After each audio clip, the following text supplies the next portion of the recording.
요즘 기독교 서점에 가면 교회론에 관한 책들이 많이 출판되고 있습니다. 그만큼 우리 시대는 지금 교회론을 중요하게 다루지 않으면 안 되는 시대가 된 것입니다. 다시 말해서 교회가 무엇이냐를 묻지 않으면 교회가 유지조차 되기 힘든 시대가 된 거죠. 예전에는 교회가 굳이 자기 정체성을 설명하지 않아도 됐었습니다. 태어나면 자연스럽게 교회를 가고, 또 결혼하면 교회 가고, 아이 낳으면 교회 가고. 근데 교회는 사회 속에서 기본값은 늘 가지고 있었죠. 근데 지금은요, 사람들이 교회에 대해서 이런 의문을 품고 있습니다. 굳이 교회에 가야 하는가? 온라인으로도 신앙이 가능하지 않는가? 교회랑 종교 모임이 뭐가 달라? 심지어 교회가 이 사회에 꼭 필요한 존재냐?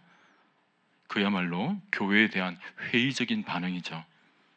이런 질문들에 대해서 교회가 무엇인지 설명하지를 못하면 교회의 존재 이유가 설득될 수 없는 시대가 된 것입니다.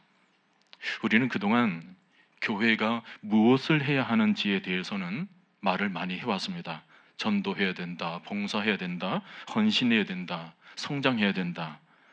근데 정작 깊게 생각하지 않았던 주제가 뭐냐면 교회는 무엇인가? 교회의 본질에 대한 질문이에요. 우리가 코로나를 겪었지 않습니까? 코로나는 사실 교회가 무엇인지에 대해서 묻고 그 질문에 답을 찾아보도록 만든 시간이었습니다. 코로나가 지나면서 예배당 문이 닫히자 많은 것이 함께 멈췄습니다. 모이지 못하자 관계가 끊어졌고, 또 프로그램이 멈추자 공동체가 흔들렸습니다. 그때 우리는 뼈아픈 현실을 마주하게 되었던 것입니다. 우리가 그동안 붙잡고 있었던 것은 교회였는가? 아니면 예배당 건물과 혹은 어떤 모종의 운영 시스템이었던가? 그때 우리가 배우게 된 것은 교회는 건물이 아니라, 혹은 어떤 모종의 운영 시스템이 아니라, 교회는 그 자체만으로 신앙의 본질이라는 것을 배우게 된 것입니다.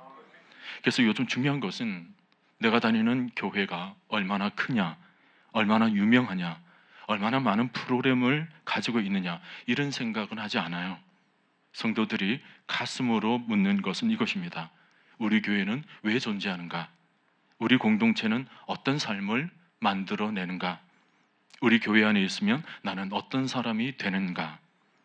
이 질문에 정확한 답을 가지지 못하는 교회는 아무리 전통이고 아무리 오래됐어도 사람들에게는 의미 없는 공동체가 되어버리고 마는 것입니다.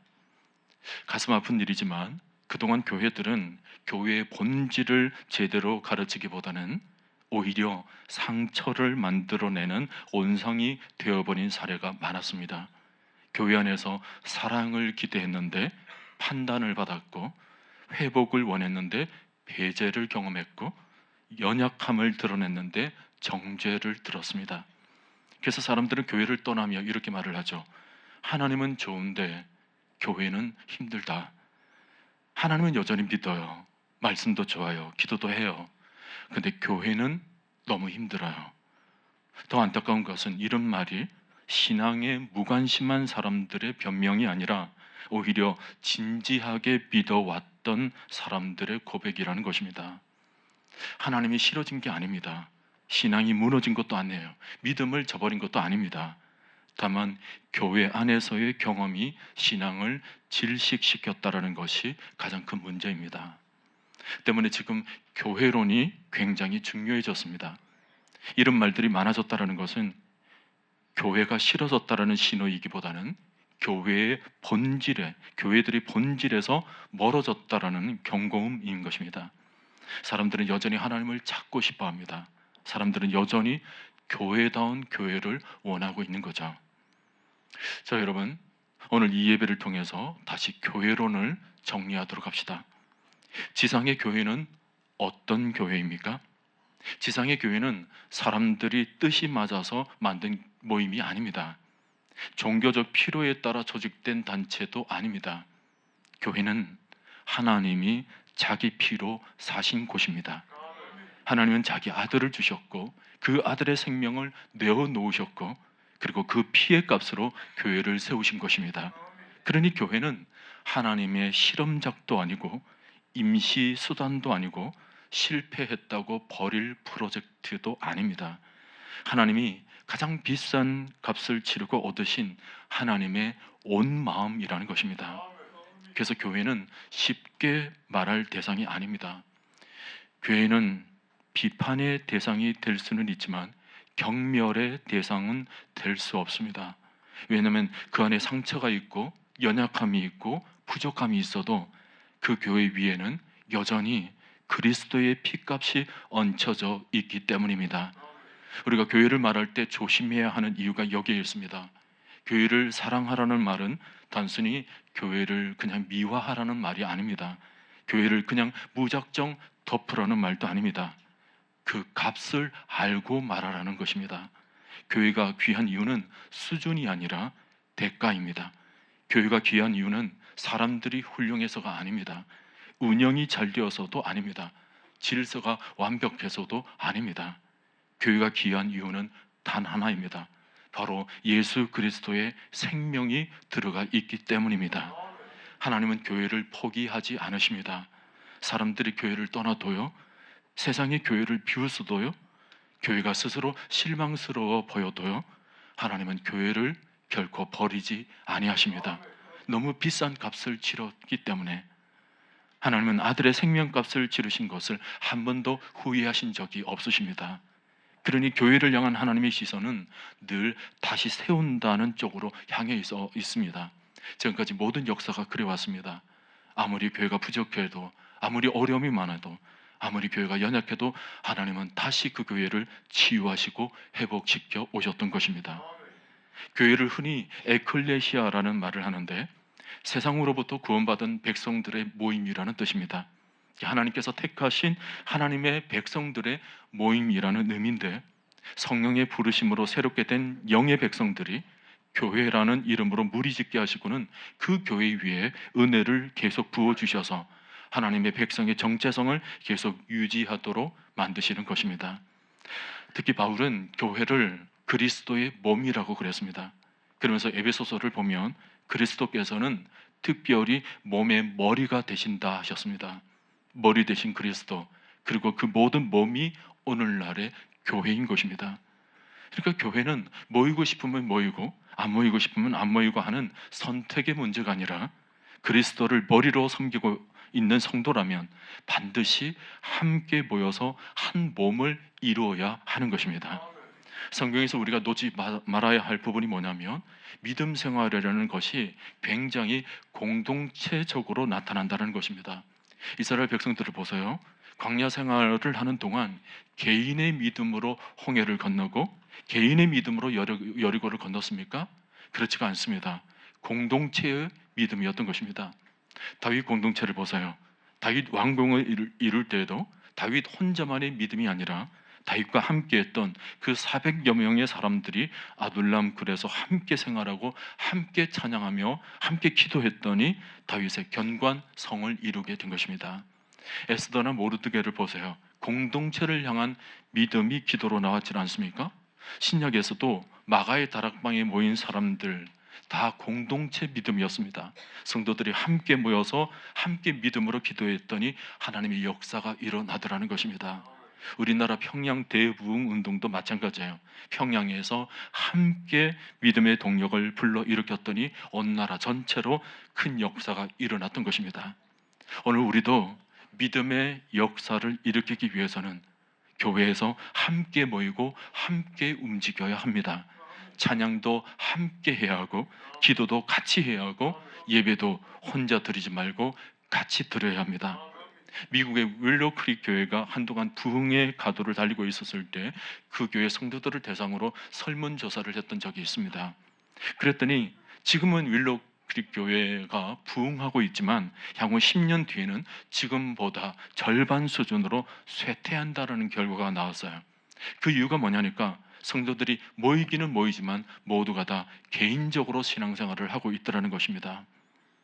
그래서 온 교회가 즉시로 회개를 하고 다시 말씀을 붙들고 온 공동체가 부르짖는 운동이 뭐냐면 단 한 사람도 절대로 혼자서 외롭게 신앙생활을 하도록 내버려 두지 않겠다라는 외침이었습니다. 모든 성도들이 단 한 사람도 빠짐없이 혼자서 신앙생활하지 않도록 서로 연결하고 조직화하고, 그래서 모두가 다 함께 신앙생활을 할 수 있도록 세심하게 점검하기를 시작한 것입니다. 그랬더니 지금까지도 그 교회는 멈추지 않고 계속적으로 부흥성장하고 있는 것입니다. 저도 우리 교회를 향한 마음이 늘 이런 기도입니다. 우리 교회 소속된 단 한 사람도 절대로 혼자서 외롭게 신앙생활을 하게 해서는 안 되겠다. 함께하는 공동체, 함께하는 교회 위에 성령의 강력한 능력이 부어지는 줄로 믿으시고, 여러분도 단 한 사람도 절대로 신앙생활 해서는 안 되겠다라는 이 신앙의 모토를 가지고 서로를 돌볼 수 있기를 바랍니다. 이런 대예배 그룹도 중요하지만 구역에도 여러분 들어가시고, 전도에도 들어가시고, 소그룹 순모임 속에서도 들어가셔서 꼭 그리스도의 몸을 온전히 이루어갈 수 있기를 바랍니다. 오늘 데살로니가 교회가 바로 이런 모습을 보여주고 있는 것입니다. 척박한 환경에서 세워진 그런 교회였지만 온 성도들이 한 마음이 되어서 한 공동체를 이루며 힘차게 전진해 나갔다는 내용입니다. 이 교회가 처음 세워지게 된 배경은 사도행전 17장에 나와 있습니다. 사도 바울이 2차 선교 여행을 하면서 데살로니가에 이르렀을 때에 야손의 집에 3주 동안 머물면서 말씀을 가르쳤습니다. 그랬더니 놀라운 일이 일어난 거예요. 사도행전 17장 3절에 내가 너희에게 전하는 이 예수가 곧 그리스도라 하니 그 중에 어떤 사람 곧 경건한 헬라인의 큰 무리와 적지 않은 기부인도 권함을 받고 바울과 실라를 따르니, 그러니까 하나님 말씀 앞에서 예수를 확실히 믿고 그 가르침을 전적으로 따르기로 결심한 사람들이 큰 무리로 나왔다라는 것입니다. 몇 주 만에요? 3주 만에입니다. 3주 만에. 여러분은 온전히 예수를 따르기로 결정하기까지 얼마나 걸리십니까? 내가 예수를 믿은 지 3년이 되었는데도 아직 예수를 온전히 따르지 못하고 있다? 내가 예수를 믿은 지 30년이 되었는데도 아직 완전한 변화가 일어나지 않고 있다? 그런 분들은 오늘 데살로니가 교회 교인들을 보면서 도전을 좀 받으시길 바랍니다. 데살로니가 교회 성도들은 3주면 충분했습니다. 그들에게 복음이 들려지게 되면서 즉각적으로 복음에 반응했던 것입니다. 들려지는 모든 말씀에 순종하기로 그들은 결단합니다. 말씀을 듣는 즉시 그들의 삶을 온전히 예수를 위해 살기로 다짐했던 것입니다. 우리가 사도행전에 나오는 예루살렘 교회와 또 여기 데살로니가 교회를 비교해 봤을 때 뚜렷한 차이점이 바로 이거예요. 예루살렘 교회는 성령의 강력한 권능으로 시작한 교회입니다. 인간의 본성을 거슬려서 성령께서 강력하게 이끌어갔던 교회였죠. 그랬더니 모든 인간의 이기심들이 무너지고 또 물건들을 서로 통용하고 정말 인간의 삶에서 생각할 수도 없었던 일들이 일어났던 것입니다. 그런데 아쉬운 것은 그 모습이 그렇게 오래 가지를 않았던 거예요. 성령의 강권적인 역사로 시작하기는 했지만 그들을 붙잡아 줄 수 있는 말씀의 힘이 약했던 것입니다. 요즘 말로 말하면 은혜는 받기는 받았지만 제대로 말씀의 양육이 약했던 것입니다. 그런데 데살로니가 교회는 성령과 함께 말씀 강론으로 시작한 교회였습니다. 비록 짧은 시간이었지만 사도 바울에 의해서 정말 체계적인 말씀을 배워나갑니다. 그리고 그 힘이 모든 상황을 이기고 박차고 나가는데 놀라운 힘으로 작동하게 되죠. 말씀의 힘. 우리 교회도 다른 게 아니에요. 말씀이 우리 교회의 힘이 되어야 될 줄로 믿습니다. 성도들 한 사람 한 사람이 말씀 중심으로 서 있는 교회가 건강한 교회인 것입니다. 시대마다 이슈들은 있습니다. 근데 교회는 그런 시대적 이슈를 따라가면 안 됩니다. 세상의 유행을 따라가서도 안 됩니다. 교회는 언제나 말씀을 따라가야 합니다. 교회의 기초를 세우는 것도 말씀이고 교회의 기둥도 진리의 말씀인 것입니다. 말씀 위에 건강하게 세워지지 않는 교회는 결국 무너지게 되어 있습니다. 여러분이 소그룹 모임을 하더라도 철저히 말씀을 중심으로 나누시기를 바랍니다. 여러분들이 가정생활을 하더라도 늘 말씀을 중심에 놓고 가정을 꾸려 나가시기를 바랍니다. 사실 데살로니가 교회가 성공적으로 개척은 했지만 모든 것이 순탄했던 것은 아닙니다. 교회 성도들 중에 일부가 교회 분란을 일으키면서 한때 어려움이 있었어요. 일은 안 하면서 말은 많고 분위기를 흐리고 공동체를 피곤하게 만드는 사람들이 있었죠. 그래서 교회 안에 자연스럽게 불편함과 긴장, 분열의 기운이 생기게 된 것입니다. 더군다나 재림신앙에 대한 오해, 극단적 종말론, 가짜 가르침과 왜곡된 메시지, 그러면서 외부 박해로 인한 불안감이 계속 밀려오면서 성도들의 마음도 점점 지쳐갔던 상황이었습니다. 이런 교회에 대한 세세한 소식을 접하고는 바울이 안타까운 마음으로 기도하던 중에 고린도 지방에 있을 때에 제자였던 디모데를 데살로니가 교회로 보냅니다. 어려움이 많았다고 하는데 지금은 이 데살로니가 교회가 어떻게 지내는지 다시 가서 살펴보라는 것입니다. 그랬더니 한참 만에 디모데가 돌아와서는 너무나도 놀라운 얘기를 전해주는 거예요. 주님이 그 교회를 붙잡으시고는 큰 은혜를 주셔서 교회가 모든 어려움들을 다 극복하고는 지금 굉장히 안정적으로 성장해 가고 있더라는 것입니다. 바울이 그 소식을 얼마나 마음이 좋았던지 감사와 감격을 가지고 즉시로 편지를 씁니다. 그 편지가 바로 오늘 이 데살로니가 전서 내용입니다. 우선 여러분 1절을 한번 다시 보세요. 바울과 실루아노와 디모데는 하나님 아버지와 주 예수 그리스도 안에 있는 데살로니가인의 교회에 편지하노니 은혜와 평강이 너희에게 있을지어다. 여러분 이 말씀을 자세히 보세요. 데살로니가 교회로 보내는 편지인데 가만히 보면 받는 이의 주소가 적혀져 있습니다. 하나님 아버지와 주 예수 그리스도 안에 있는 데살로니가인의 교회. 어떤 지리적 위치를 말하는 것이 아니라 하나님 아버지와 주 예수 그리스도 안에 있는 교회. 영어로는 In God the Father and the Lord Jesus Christ 이렇게 되어 있어요. 여러분 하나님의 교회는 산골짜기에 있든지 어촌 섬마을에 있든지 큰 대로변에 있든지 지리적 위치는 그렇게 중요하지 않습니다. 대신 그 교회가 하나님 아버지와 주 예수 그리스도 안에 있느냐, 이게 중요하죠. 우리 교회도 지리적으로는 길동이 놓여져 있지만 실제적인 주소는 뭐예요? 하나님 아버지와 주 예수 그리스도 안입니다. 하나님 아버지와 주 예수 그리스도 안에 있는 길동교회. 이 주소는 주님 오실 때까지 절대로 이전해서는 안 되는 주소입니다. 자, 우리가 데살로니가 교회를 보면서 도전받는 것이 이거예요. 어려움이 많았지만 그래도 늘 하나님 아버지와 예수 그리스도 안에 있으면서 온전한 마음이 하나가 되는 그런 공동체였다는 것입니다. 그러면서 그런 모습을 오늘 본문에서 딱 요약해주고 있는 내용이 바로 3절에 나옵니다. 너희의 믿음의 역사와 사랑의 수고와 우리 주 예수 그리스도에 대한 소망의 인내를 우리 하나님 아버지 앞에서 끊임없이 기억함이니. 그러니까 한두 번 어쩌다가 그랬던 것이 아니고 바울이 끊임없이 기억할 정도로 이 교회는 믿음의 역사와 사랑의 수고와 소망으로 인내하는 모습이 그들의 이미지가 되어버렸다는 것입니다. 여러분 이 세 가지를 가만히 보세요. 이 표현 속에는 어떤 추상적인 것이 하나도 없습니다. 우리가 고린도전서 13장에서 본 말씀이 있지 않습니까? 그런즉 믿음, 소망, 사랑 이 세 가지는 항상 있을 것인데 할 때 사실 거기 나오는 믿음, 소망, 사랑이라는 것은 다 추상적인 개념입니다. 항상 있어야 되는데 뭐가 믿음입니까? 뭐가 소망입니까? 뭐가 사랑입니까? 이게 다 추상적인 개념이에요.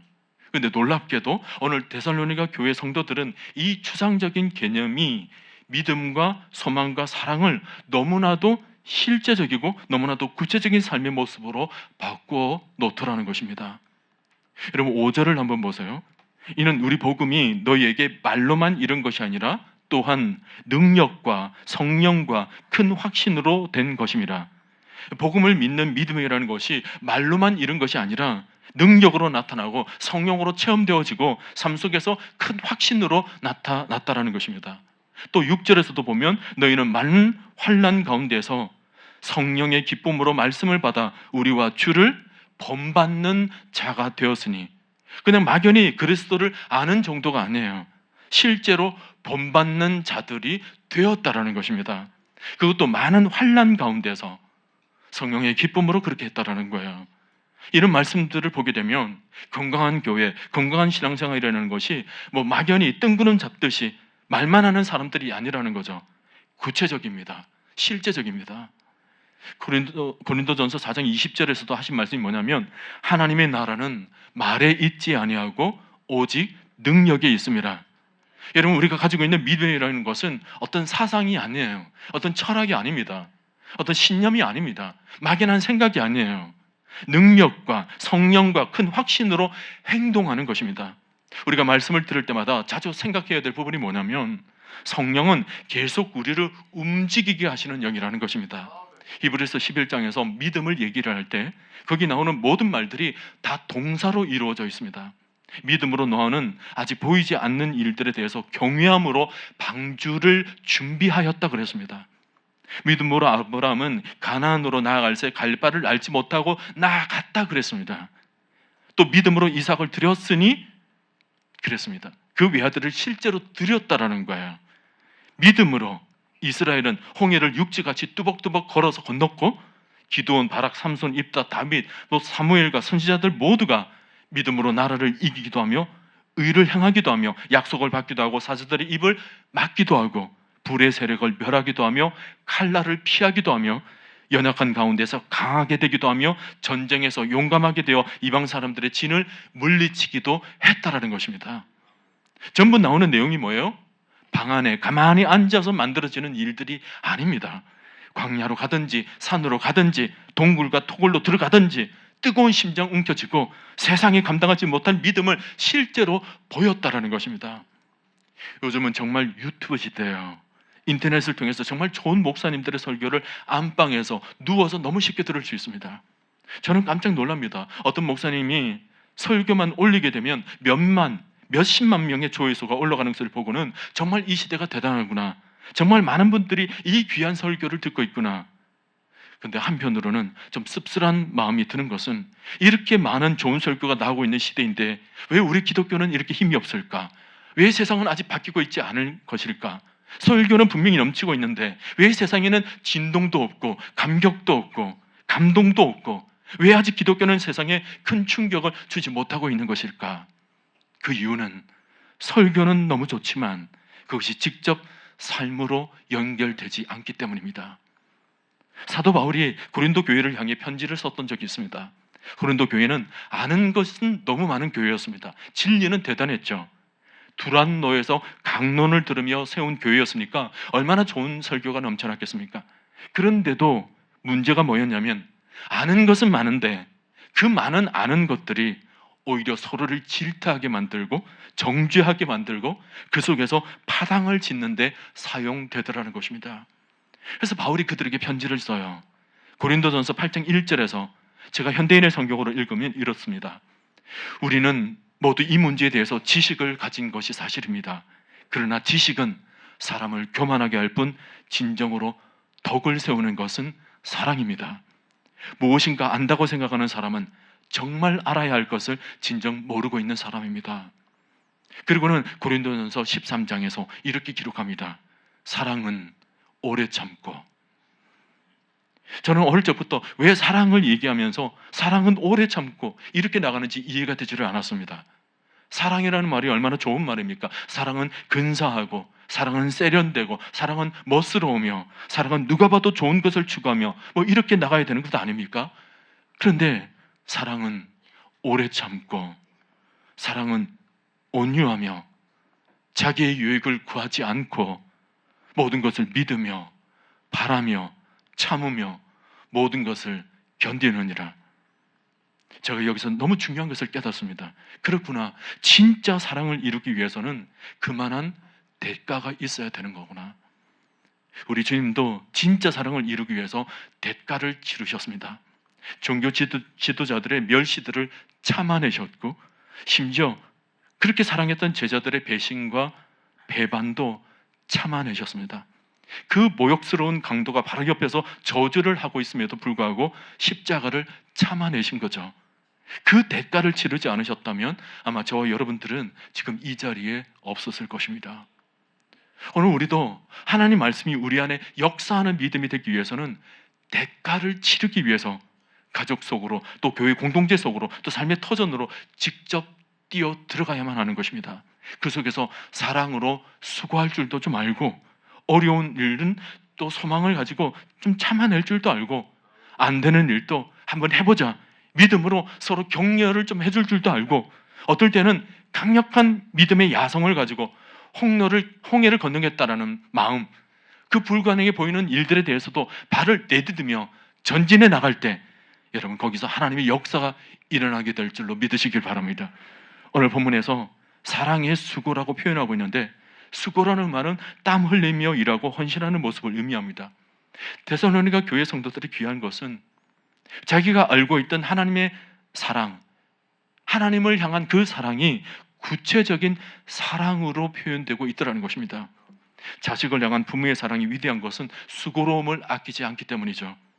사랑은 자기의 유익을 구하지 않고, 교회 공동체 속에서도 말로만 하는 것은 사랑이 아닙니다. 주님을 위해서 또 교회를 위해서 수고로움이 있어야 하는 것입니다. 지금 이 시간에도 여러분을 섬기기 위해서 참 많은 분들이 사랑의 수고를 아끼지 않고 있습니다. 여러분들은 가만히 앉아서 예배를 드리고 있지만 방송실에서 섬기는 분들 얼마나 많이 수고를 하시는지 모릅니다. 또 여러분들이 편안히 예배를 드리는 동안 여러분들의 아이들을 맡아서 수고하시는 우리 주일학교 교사들, 또 오늘 예배 시간에 드리는 이 찬양을 준비하기 위해서 매주일 헌신적으로 준비하시고 찬양을 들려주시는 우리 찬양대원들, 찬양팀들, 또 반주하는 분들, 그분들의 수고로움을 통해서 여러분들이 모두가 지금 이렇게 편안히 하나님의 은혜를 누리고 있는 것입니다. 이 예배뿐만 아니에요. 드러나지 않는 곳에서도 공동체를 위해서 수고를 아끼지 않은 분들이 너무 많아요. 평일인데도 교회 나와서 이곳저곳 돌아보면서 교회를 돌보시는 분들, 주말이 되면 이런저런 모양으로 다 교회 나와서 교회를 청소를 하며 주일 준비를 하시는 분들, 특히 식당에서 헌신하시는 분들, 주일 여러분들의 식사로 섬기기 위해서 저분들은 금요일부터 나와서 토요일날 온종일 식재료들을 다듬으며 음식을 준비하고 있습니다. 얼마나 귀하신 모습인지 몰라요. 또 주일 모든 예배들이 끝마치고 나면 마지막까지 모든 교회 쓰레기들을 정리하며 마무리를 해주시는 분들까지 정말 대단하신 분들입니다. 여러분들이 내신 그 헌금을 10원 1전이라도 헛되이 되지 않도록 정확하게 계수를 하며 모든 사회되는 곳에 기도하며 섬기시는 우리 재정부들, 또 추운 날 더운 날 할 것 없이 여러분들의 차량을 위해서 섬겨주시는 우리 차량부들, 또 새가족들이 오면 그 새가족들의 영혼들을 세우기 위해서 헌신하시는 우리 새가족부들, 어떤 분들은 순장으로 섬기시는 분들이 있죠. 정말 여러분들을 말씀으로 섬기기 위해서 주일 그 한 날을 위해서, 한 시간을 위해서 계속 말씀을 읽으며 말씀을 준비하시는 우리 순장님들, 어떤 분들은 구역장으로서 섬길 때 성도들 한 사람 한 사람을 돌보기 위해서 구역원들을 일일이 전화를 하며 연락하며 영혼들을 돌보시는 분들까지 얼마나 귀한 마음을 다하고 있는지 몰라요. 제가 그런 분들 한 분 한 분 뭐 다 얘기하면 오늘 뭐 설교를 언제 끝마쳐야 될지 모르겠습니다. 혹시나 제가 이런 말씀을 들을 때마다 늘 마음에 좀 염려가 돼요. 혹시 또 빠진 분들이 없을까? 그래서 제가 아까는 예배 강단 위에 각 예배위원회 부서 조직표 다 올려놔라 제가 하려 하다가 저는 그런 마음이 들었습니다. 혹시 오늘 호명되지 않은 부서들 더 큰 영광이 있는 줄로 믿습니다. 더 큰 은혜로 하나님께서 부어주실 줄로 믿습니다. 제가 일일이 다 말씀드릴 수가 없어요. 아마 여러분 아실 분은 아실 겁니다. 모든 분들이 공동체를 위한 아름다운 수고들이죠. 미국 LA 파노라마 시티에 있는 그레이스 커뮤니티 교회라고 있습니다. 존 메가더 목사님이 다녀오고 계신 교회인데, 그 교회는 한때 존 메가더 목사님이 유명해서 더 교회를 찾던 그런 교회였습니다. 근데 요즘은 그 교회의 자랑거리가 다른 데 있는 거예요. 목사님 한 분이 아닙니다. 바로 성도들 700명의 그 성도들이 다 자랑거리라는 거예요. 700명의 성도들이 모두가 하나같이 지금 목회자들처럼 교회를 섬기고 있더라는 것입니다. 꼭 초대교회의 성도들의 모습을 그대로 보여주고 있더라는 거예요. 참 멋있는 교회입니다. 그 교회의 모토가 뭐냐면 Moving Life예요. 행동하는 삶. 그 교회에 새신자가 들어오면요, 들어오는 그날부터 참된 그리스도인이 될 것을 서약하고 교회 공동체 속에서 말씀 하나하나를 정확하게 실천하겠다라는 그런 다짐이 있을 때 교회 공동체의 일원으로 맞이하게 됩니다. 그러다 보니까 성도들 한 사람 한 사람이 보여주는 모습이 꼭 작은 예수들이에요. 영적으로 굉장히 힘이 있는 교회입니다. 그러다 보니까 지금 믿음의 역사가 얼마나 크게 일어나고 있는지 몰라요. 여러분, 지금 이 시대는요, 여러분 한 사람 한 사람이 얼마나 중요한지 모릅니다. 앞으로 한국 교회를 바라보면서 미래학자들이 공통적으로 내놓는 진단이 뭐냐면, 지금까지 한국 교회들은 목사들이 자랑이 되는 교회가 성장했다라는 겁니다. 근데 이제는 다르다는 거예요. 성도들이 자랑이 되는 교회가 부흥하게 된다는 것입니다. 목회자 중심이 아니에요. 성도들 한 사람 한 사람이 교회의 힘이고 미래의 힘이 된다는 거죠. 저는 우리 교회도요, 무슨 뛰어난 목사가 있기 때문에 그것이 자랑이 되는 그런 교회가 아니라, 여러분 한 사람 한 사람이 정말 변화되고, 여러분 한 사람 한 사람이 공동체 속에서 그리스도의 사랑을 역동적으로 나타내고, 그래서 그것이 소문을 타고 흘러서 길동교회 성도들이 정말 훌륭하다, 길동교회 성도들은 정말 예수를 닮은 사람들이다, 길동교회 성도들이 모두 주의 나라를 위해서 힘있게 역동적으로 움직이는 교회다, 이런 소문을 듣는 교회가 되기를 간절히 축원합니다.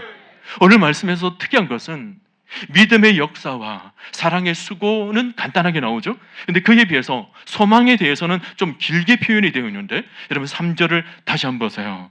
우리 주 예수 그리스도에 대한 소망의 인내를 우리 하나님 아버지 앞에서 끊임없이 기억함이니.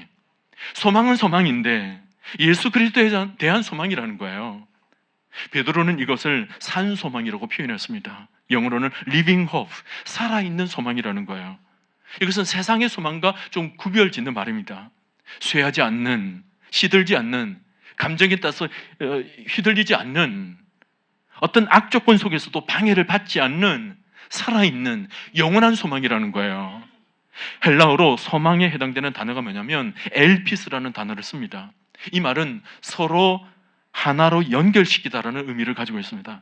그러니까 우리에게 이 소망이 참된 소망, 영원한 소망이 되는 이유는 우리의 소망이 하나님으로 연결되어 있기 때문에 그렇다는 거예요. 예수님의 포도나무 비유에서도 나오죠. 여러분, 우리는 지금 예수로 인하여서 하나님과 연결이 되어 있는 것입니다. 우리 주님이 영원하시기 때문에 그러므로 우리 안에 있는 소망도 영원한 것입니다. 어릴 적에 저는 교회에서 제일 많이 들었던 찬송 중에 하나가 뭐냐면 나의 기쁨, 나의 소망 되심이었습니다. 찬송가 95장이었어요. 어릴 적에는 이게 82장이었습니다.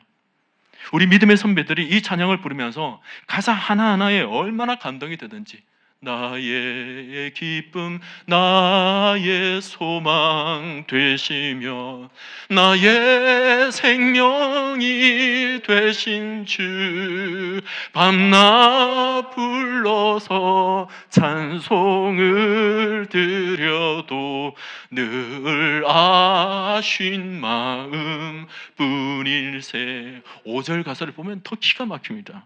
나의 진정 사모하는 예수님, 음성조차도 반갑고 나의 생명과 나의 참 소망은 오직 주 예수 뿐일세. 데살로니가 교회는 이 예수의 소망이 있더라는 것입니다. 그 당시 교회가 정말 많은 박해를 받았어요. 정치적으로는 로마의 압제를 받았죠. 황제 숭배에 가담하지 않는다는 이유 때문에 박해를 받았고, 또 이방 종교 지도자들에 대해서는 기독교인이라는 이유 때문에 소외를 당하고, 또 길거리에서는 멸시를 당하는 일이 비일비재했습니다. 그래도 그들 가슴에는 예수 소망이 있었어요. 언젠가 주님이 칭찬해 주시고, 언제나 위로해 주시고, 언젠가는 주님께서 내 손을 이끌고 저 천국으로 인도해 주실 것이다. 주님이 내 손을 붙잡아 주시고 나를 안아주실 그날을 바라보며 모든 어려움들을 이겨내는 것입니다. 교회 안에서도 어려움들이 있었지만 그걸 이겨내는 거예요. 교회 밖에서도 수많은 환난과 풍파가 있었지만 그것을 다 소망으로 이겨내는 것입니다. 유명한 단테의 신곡을 보면 지옥의 문패에 이런 문구가 있다고 합니다. 이제부터는 이곳에 들어오는 사람은 모든 소망을 버릴지어다. 그러니까 지옥은 다른 데가 지옥이 아니에요. 모든 소망을 다 빼앗긴 상태, 이게 지옥이라는 거예요. 그러니까 우리가 이 땅을 살면서 천국처럼 살 수도 있고 이 땅을 지옥처럼 살 수도 있는 것입니다. 어떻게 하면 지옥이 된다고요? 소망을 버리면 그것이 바로 지옥이 된다는 거예요. 그러니까 지옥은 장소적 개념이 아니라 내 마음 상태적 개념입니다. 더 이상 나아질 가능성이 없다고 여기는 마음, 내일을 기대하지 않는 심령, 변화될 수 없다고 확정해버리는 삶, 이런 마음들이 우리를 지옥으로 이끌게 된다는 것입니다. 여러분, 천국은 완벽한 삶이 아니라 소망을 가진 삶에서부터 시작됩니다. 천국은 문제가 없는 상태가 아닙니다. 천국의 핵심은 미래가 열려져 있다는 것입니다. 아직 오늘은 좀 힘이 들어도, 아직 상황이 해결되지 않아도, 아직 눈에는 뭔가 뚜렷한 변화가 보이지 않아도 내일이 있다라는 믿음, 이것이 천국의 씨앗인 것입니다. 소망이 있으면 내일을 기대하게 되고, 내일을 기대하게 되면 오늘을 버텨낼 힘이 생겨나게 되는 것입니다. 우리가 성경을 보면 하나님이 그 시대를 살릴 때 제일 먼저 주시는 것은 환경의 변화가 아니라 바로 소망이었습니다. 포로된 이스라엘들에게 너에게 새로운 미래가 펼쳐질 것이다. 무너진 예루살렘 앞에서 마른 뼈들이라도 다시 살아나게 될 것이다. 십자가 아래 있는 그 제자들에게도 사흘 후에 다시 보게 되리라. 하나님은 늘 내일을 향한 길을 열어주시고 꿈을 보여주시는 것입니다. 여러분, 오늘날 사탄의 전략을 분명히 아시기를 바랍니다. 사탄은 우리가 꼭 타락시키지 않아도 됩니다. 죄를 짓게 하지 않아도 되는 것입니다. 대신 소망만 꺼버리면 되는 것입니다. 기도해도 소용없다라는 생각, 교회도 별 수 없다라는 냉소적인 태도, 성도들도 내가 안 보면 그만이라는 마음, 그러면서 나 자신에 대한 체념까지, 이 순간부터 사람은 살아있지만 사실상 마음은 지옥을 걷고 있는 상태가 되어가는 것입니다. 여러분, 교회에 대해서 사탄의 전략에 속지 마시기를 바랍니다. 교회는 아직도 어설픈 사람들이 모여져 있지만 중요한 것은 하나님이 우리와 함께 하신다는 것입니다. 그리고 교회는 언제나 희망을 바라보는 공동체가 되어야 합니다. 아직 끝난 게 아니다. 하나님은 여전히 이곳에서 일하고 계신다. 내일은 오늘과 다를 수 있다. 우리 교회는 더욱 성장하고 성숙해 나갈 것이다. 이런 말을 늘 들려줄 수 있는 교회가 바로 건강한 교회인 것입니다. 지옥은 불타는 곳이기 이전에 기대가 완전히 죽은 곳입니다. 천국은 금길, 꽃길이 있기 이전에 내일의 꿈이 살아있는 곳입니다. 우리는 하나님 안에서 늘 꿈을 가지고 살아야 합니다. 세상 사람들은 꿈으로 잠을 자지만 믿음의 사람들은 꿈으로 역사를 만드는 것입니다. 메가드 장군이 그런 말을 했어요. 당신은 믿는 만큼 젊어지고 의심하는 것만큼 늙게 될 것이다. 자신감을 갖는 것만큼 젊어지고 두려워하는 것만큼 늙게 될 것이다. 희망을 갖는 것만큼 젊어지고 절망하는 것만큼 늙게 될 것이다. 뼈가 있는 말이죠. 여러분, 믿으십시오. 자신감을 가지십시오. 희망을 가지십시오. 갈렙은 나이가 들었지만 희망을 버리지 않았습니다. 목표를 상실하지 않았어요. 자신감을 잃지 않았습니다. 내가 아직도 뭔가 할 수 있다. 주님 부르시는 그날까지 나는 주의 일을 할 것이다. 이런 생각을 단 한 번도 지운 적이 없습니다. 나에게 산지를 주옵소서, 내가 도전할 땅을 주옵소서, 이렇게 외쳤어요. 그때나 지금이나 여전히 강건하니. 여러분, 이 말은 근육 자랑이 아니에요. 하나님이 나를 여기까지 데려오셨다면 앞으로도 쓰실 수 있다라는 믿음이고 확신이었던 것입니다. 그러니 여러분, 우리도 소망을 잃지 맙시다. 여러분 자신도 그렇고 가정도 그렇겠지만 무엇보다 우리 교회, 정말 아름다운 교회, 교회다운 교회를 만들어 가도록 합시다. 교회를 땀으로 눈물로 겸손으로 섬길 때 괴로운 일도 많을 것입니다. 힘든 일도 많을 거예요. 억울한 일도 많을 것입니다. 그러나 주를 바라보며 먼저 믿은 우리가 모든 수고로움을 감내해 나갈 때 우리 교회는 더욱 견고해질 것입니다. 그리고 우리가 이 땅에서 잠깐 수고한 것은 저 영원한 천국에서도 영원한 상급으로 이어지게 된다는 것 꼭 믿으시길 바랍니다. 바울이 한 말이 뭐예요? 로마서 8장 18절에서 생각하건대 현재의 고난은 장차 우리에게 나타날 영광과 비교할 수 없도다. 이 땅에서 내가 참고 잠깐 수고하고 잠깐 힘들게 헌신한 것과 나중에 받게 될 엄청난 보상과 비교를 해봤을 때 이게 비교의 대상이 아니라는 것입니다. 오늘 여러분 이 영원한 영광을 바라볼 수 있기를 바랍니다. 오늘 여러분 데살로니가 교회처럼 그 영광을 바라보면서 우리 교회 공동체 속에서 믿음의 역사와 사랑의 수고와 소망의 인내를 넉넉히 감당해내는, 그래서 정말 온 성도들이 한 마음이 되어서 서로 섬기며 서로 봉사하며 서로 격려하며 서로 위로하며 서로 안아주며 지금보다 더욱 성숙하고 성장해 나갈 때 서로 기다려주고 정말 서로를 사랑하는 마음으로 수고로움을 아끼지 않으므로 정말 아름다운 교회 공동체를 우리 모두가 함께 만들어갈 수 있기를 주님의 이름으로 간절히 축원드립니다.